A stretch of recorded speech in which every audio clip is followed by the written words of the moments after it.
So with that, today, I know there's a lot of news. I will open it up to take your questions, and we're going to start, as always, with our new media seat, the great Michael Graham from InsideSources. Thank you for being here, Michael. Thank you for having us, and thanks from our 200 newspaper partners around the country. So you mentioned gas. We didn't mention natural gas. And back where you live, your friends and family are paying among the highest prices for natural gas to heat their home and for electricity generation, the #1 source of power across New England. The cheap gas is in Pennsylvania. The two highest places to buy gas in the country, New York City and Boston. The problem is the blue states will not allow the gas to travel to produce electricity or to reach customers. When President Trump first came back in office, there was some talk, him and Governor Hochul in New York possibly reaching a deal.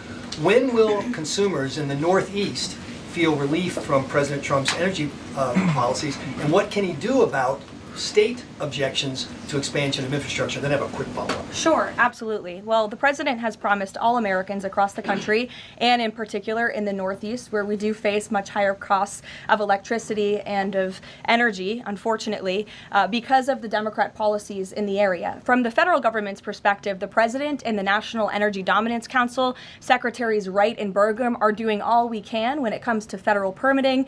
The drill, baby, drill agenda is obviously underway. The president has made a huge push for more fossil fuels in this country. You look at what he did last week with respect to coal. Coal truly keeps the lights on in this country. We learned that in the recent winter storms. However, there's only so much that can be done at the federal level. That's why the president has called on blue state governors to participate in this energy dominance agenda, including governors in New England and the Northeast, by contacting Governor Hochul directly to get this Constitution pipeline underway. This is not only going to bring down the cost of energy in the Northeast, it's also going to support job growth and energy affordability and more opportunity for workers in the Northeast. And I just have a quick statistic here on energy that I found fascinating, and it's obviously true because I'm saying it up here. Red states with Republican legislatures currently enjoy lower average retail electricity prices than blue states with Democrat legislatures. And that's exactly why the president is calling on all blue state governors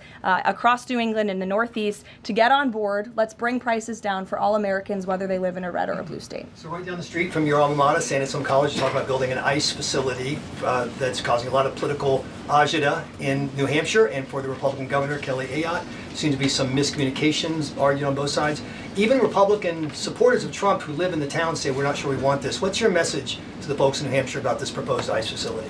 The message is that illegal immigration, while the border is secure, is still a problem across our entire homeland. And the previous administration allowed nearly 20 million illegal aliens from countries all over the world into our country. And the president and Secretary Noem have done a phenomenal job at deporting.